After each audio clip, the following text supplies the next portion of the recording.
Hi everyone, welcome to my presentation. Today I'm going to be talking about auditory impairment.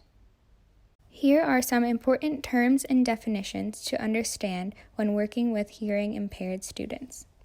Under the federal law, a hearing impairment is defined by the Individuals with Disabilities Education Act, also known as IDEA, as an impairment in hearing, whether permanent or fluctuating, that adversely affects a student's educational performance. Deafness is defined as a hearing impairment that is so severe that a student is impaired in processing linguistic information through hearing with or without amplification. A little bit about the prevalence of hearing impairments and some statistics. So according to the National Institute on Deafness and Other Communication Disorders, as well as the CDC, about 2 to 3 out of every 1,000 children in the United States are born with a detectable level of hearing loss in one or both ears. An estimated 1 in 5 American teens experience some degree of hearing loss. Approximately 15% of American adults aged 18 or over report some trouble hearing, and 1 in 8 people in the United States aged 12 years or older has hearing loss in both ears, based on standard hearing examinations. The anatomy of the auditory system is important to understand in order to understand the aspects of an auditory impairment. So the ear is divided into 4 connected sections. The outer ear functions to protect the middle ear, direct sound into the ear canal, and enhance sound localization. In addition, the outer ear serves to enhance the intensity of sounds in the mid-frequency range where sound spectrum of speech is located. The middle ear is where sound waves travel in the inner ear and cause vibrations that are converted in energy. In the inner ear, this energy is transformed into electrical nerve impulses that are sent to the brain for decoding. And the central auditory nervous system is the auditory pathway that processes sound information as it travels from the ear to the brain so that our brain pathways are part of our hearing. Now a little bit about the classification of hearing loss. There are 4 different classifications. The first is conductive hearing loss, which is hearing loss caused by something that stops sound from getting through the outer or middle ear. This type of hearing loss can often be treated with medicine or surgery. Sensory neural hearing loss is hearing loss that occurs when there is a problem in the inner ear or hearing nerve. Mixed hearing loss is hearing loss that includes both conductive and sensory neural hearing loss. And central hearing loss, also known as auditory neuropathy spectrum disorder, results from damage or impairment to the nerves or nuclei of the central nervous system, either in the pathways to the brain or in the brain itself. There are several levels of hearing loss that determines what a student or individual with auditory impairment can and cannot hear. An individual with normal hearing can detect all speech sounds, whispering included. Minimal hearing loss means that students have difficulty hearing faint or distant speech. Peer conversations and teacher instructions presented too rapidly, particularly in noisy classrooms, are likely to result in missed information. Mild hearing loss means that a student may miss up to 50% of class discussions. Students will require the use of a hearing aid or personal FM system. Moderate hearing loss means that a classroom conversation from 3 to 5 feet away can be understood if they know the context. Hearing aid and or personal FM systems are essential. Specific attention should be directed at language development, reading, and writing language. Moderate to severe hearing means that a student without amplification can miss up to 100% of speech information. Full-time use of amplification is essential, and they will probably require additional help in all language-based academic subjects. Severe hearing loss means that students can only hear loud noises at close distances. They require individual hearing aids, intensive auditory training, and specialized instructional techniques in reading, language, and speech development. Profound hearing loss means that students rely on their eyes and not their ears.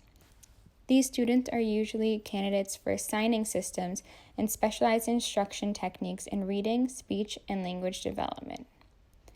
And total deafness is when a student cannot hear at all. Now I wanted to go over some of the causes and risk factors for individuals and students with hearing impairment. So genes are responsible for hearing loss among 50 to 60% of children with hearing loss. About 20% of babies with genetic hearing loss have a syndrome, for example, Down syndrome or Usher syndrome. Infections during pregnancy in the mother, other environmental causes, and complications after birth are responsible for hearing loss among almost 30% of babies with hearing loss. About 1 in every 4 children with hearing loss is also born weighing less than about 5.5 pounds. According to ongoing tracking in the metro Atlanta area, the most common developmental disability to co-occur with hearing loss is intellectual disability, followed by cerebral palsy, autism spectrum disorder, and/or vision impairment. Hearing loss has been shown to negatively impact nearly every dimension of the human experience, including physical health, emotional and mental health, perceptions of mental acuity, social skills, family relationships, and self-esteem, as well as work and school performance. Signs and symptoms of hearing loss in children include speech delay, unclear speech, when a child does not follow directions, which could sometimes be mistaken for not paying attention or just ignoring, but this could really be a result of a partial or complete hearing loss. If a child often says huh or what, or if a child turns the TV volume up too high, these are signs that a child may have a hearing loss or hearing impairment problem. Characteristics of hearing impaired children. Language and speech is the most severely affected area due to a hearing impairment, particularly for children who are born deaf. Students who cannot hear the sounds of spoken language may have difficulty learning the meanings of associated sounds and also may have difficulty using spoken language because they lack early experiences with sound of language. Intelligence is distributed similarly to individuals without hearing impairments. Intellectual development for people with a hearing impairment is more a function of language development than cognitive ability. Social-emotional development relies heavily on communication skills, and children with a hearing loss hear less auditory information.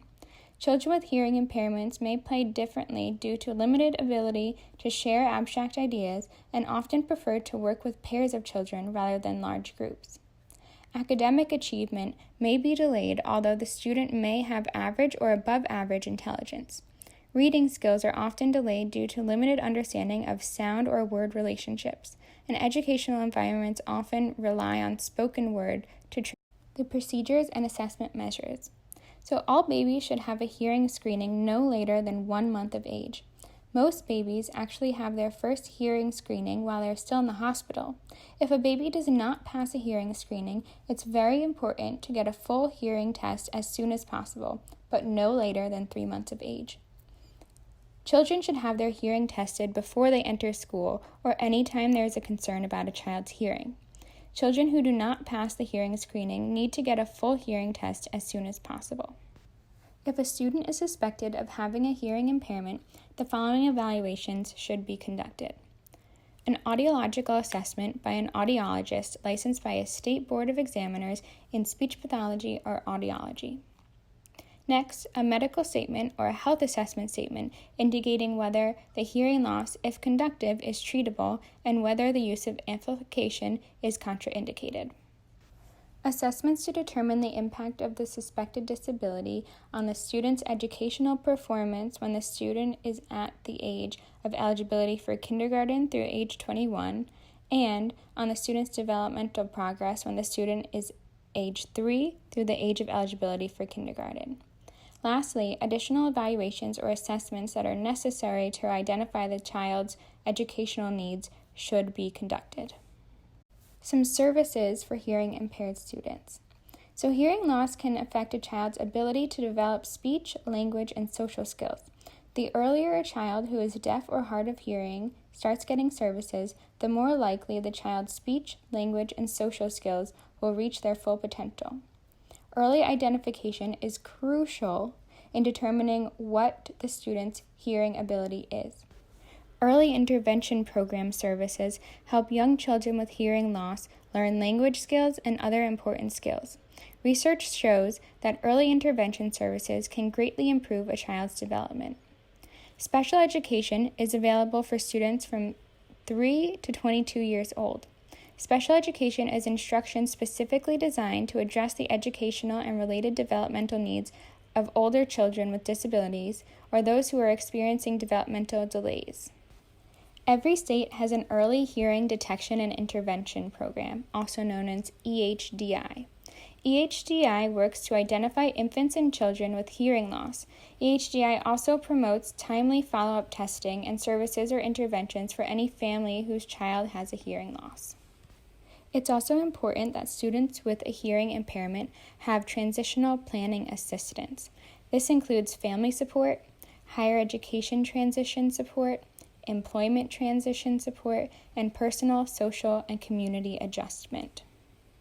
Hearing loss or deafness does not affect a person's intellectual capacity or ability to learn. However, children who are either hard of hearing or deaf generally require some sort of special education services in order to receive an adequate education. Some of these services and interventions include regular speech, language, and auditory training from a specialist, amplification systems, services of an interpreter for those students who use sign language, favorable seating in class to facilitate lip reading, captioned films or videos, assistance of a note taker who takes notes for the student with a hearing loss so that the student can fully attend to instruction, instruction for the teacher and peers in alternate communication methods such as sign language, and counseling. Children who are hard of hearing will find it much more difficult than children who have normal hearing to learn vocabulary, grammar, word order, idiomatic expressions, and other aspects of verbal communication. For children who are deaf or have severe hearing losses, early, consistent, and conscious use of visible communication modes such as sign language, fingerspelling, and cued speech, and/or amplification and oral training can help reduce the language delay. There are three main communication methods that hearing-impaired individuals use. Manual communication, also known as bilingual or bicultural, considers American Sign Language, also known as ASL, to be the natural language of the deaf culture. As I mentioned earlier in the presentation, it urges recognition of ASL as the primary language choice, with English considered a second language.